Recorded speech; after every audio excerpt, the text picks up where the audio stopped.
The Wall Street Journal has this article that's going to have some big implications for our country.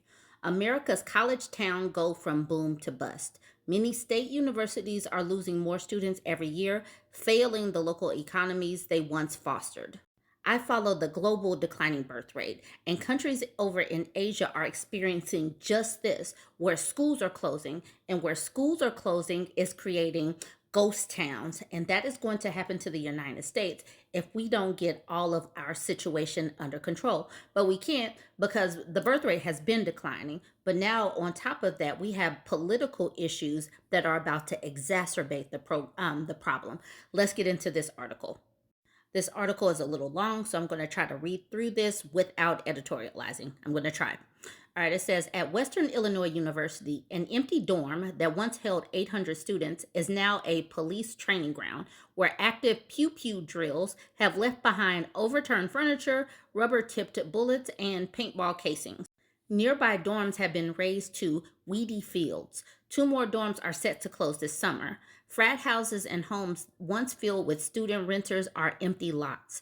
City streets used to be so crowded during the semester that cars moved at a crawl. No more. It's almost like you're watching the town die, said Caleb Magruder, who was born in Macomb and worked 28 years for the Western Illinois Campus Police Department. Macomb is at the heart of a new rust belt. Across the United States, colleges are faltering, and so are the once booming towns around them. Enrollment is down at many of the nation's public colleges and universities, widening the gap between high-profile campuses and struggling schools. Starting next year, there will be fewer high school graduates for the foreseeable future. The fallout extends to downtown Macomb. Sullivan Taylor Coffee House, located in the corner of a stately 130-year-old building not far from campus, sits mostly empty during the semester.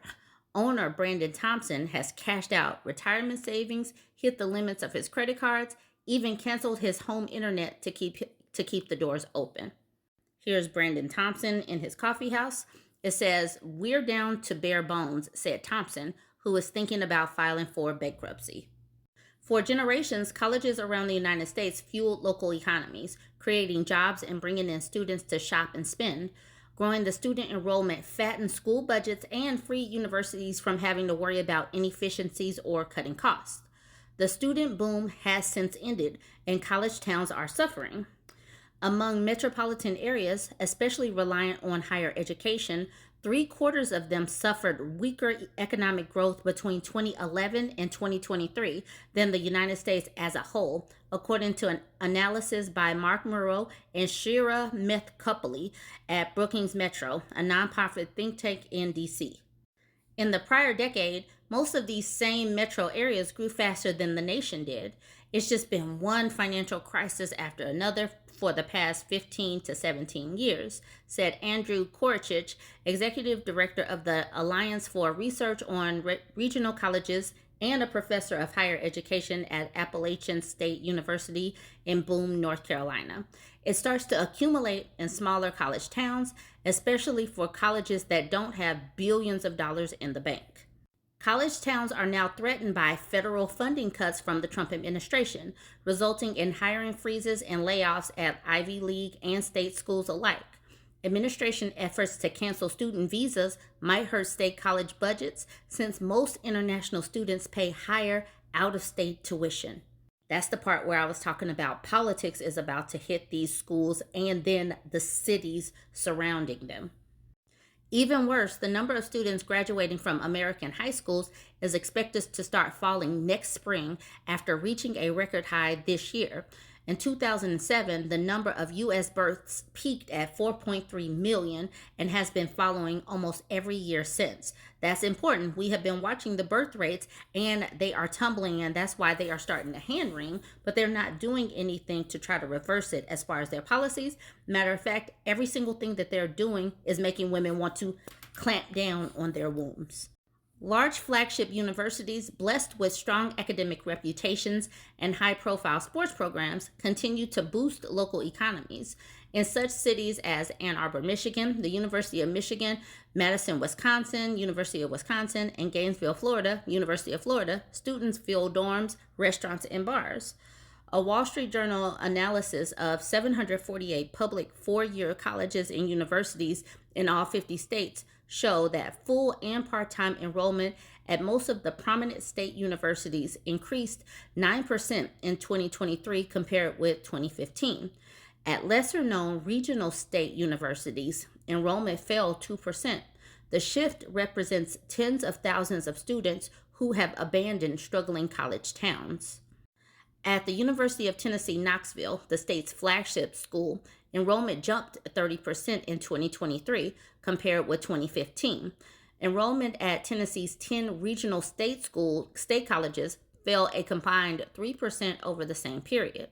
In Wisconsin, enrollment at the University of Wisconsin in Madison jumped 16% and fell 9% at regional public campuses over the same period.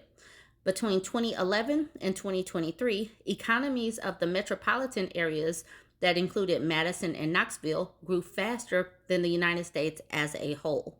More students are opting out of college after high school, calculating that tuition prices as well as opportunity costs of lost work years aren't worth it. Here's a graph that says full-time student enrollment at United States higher education institutions, and it starts at 1980 and it goes up. Obviously, that's good. It's going up. And then around, it looks like 2010, it starts to come down. Now, what was happening around this time? The Great Recession. The Great Recession happened, and now all of a sudden, college is hit or miss. Are you going to go to college? Are you not going to go to college? You don't know. So as you can see, it's already going down. And what happened in 2020? The pandemic. And now all of a sudden we're in another recession, a political recession, but we're in a recession now. And like they said, there's going to be less high school students graduating simply because there's less high school students. So this is about to be bad. People need to know and understand that it is about to be bad, and many of these economies that are supported by college students. Smaller, less distinguished private schools have similar troubles, which have resulted in the closure of at least 242 institutions that issue college degrees in the past decade, according to the Hechinger Report, which covers education news. Of students choosing to enter college, more of them are aiming for prestigious universities, believing those diplomas will get them better jobs, said Richard Vedder, an economist at Ohio University who studies higher education. It's a flight to quality, he said. The flagship University of Illinois at Urbana-Champaign campus is booming. Enrollment this past academic year was up 36% from 2010. Last fall, facing a shortage of space, the university doubled up students in dorm rooms. From 2010 to 2023, the economy of the metropolitan region surrounding the Urbana-Champaign campus grew at more than twice the pace of the counties containing western Illinois.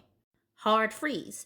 In Macomb, about 140 miles west of Urbana-Champaign, the city's population fell 23% to an estimated 14,765 from 2010 to 2024. The enrollment at Western Illinois University's Macomb campus has fallen almost half since 2010 to 5,500 from 10,377. That is huge. That has to be a gut punch as far as their funding. Fallen enrollment shifts more of the financial burden to state governments, and government funding hasn't kept up with rising costs, a Western Illinois spokesman said. A budget standoff in the Illinois State House froze state funding for almost 2 years between 2015 and 2017, forcing layoffs and budget cuts. The freeze hit Western Illinois particularly hard given its falling enrollment. School officials cut programs and raised fees, making it tough to attract new students, employees said. Some cuts are easy to see and needed repairs to sidewalks and buildings, according to Justin Schuch, the university's vice president for student success. A state bill to increase funding for struggling universities is the talk of the town. Cracks and holes in campus walkways are so deep they have makeshift barriers.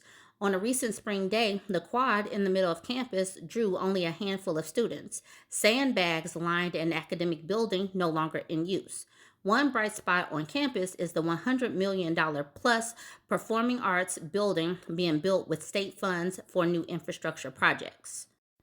Fewer students at the university also mean fewer professors. We're down a lot of faculty members, said Ty Kinney, who graduated this month with a degree in agricultural business. They're all stretched to the absolute max. Layoffs and attrition have shrunk campus employment by 38% in the last 11 years.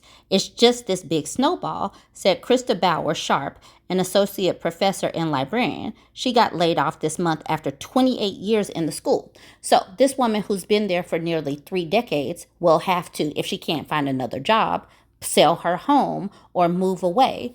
This is what's going to cause ghost towns in the United States. People have, and this is just one example, this is going to replicate itself all over the country and in many different industries that might have grown up because of certain industries. And this is education, right? There are different funds being pulled in education, research, other kind of industries. So if these fundings keep getting pulled, it's going to cause ghost towns all over the place. This is just one example, but we need to be paying attention to all of this. All right, y'all, I'm going to end this here. The article is longer, but I'm going to end this here. Join the conversation. Let me know what you think. Don't forget to like, comment, and share.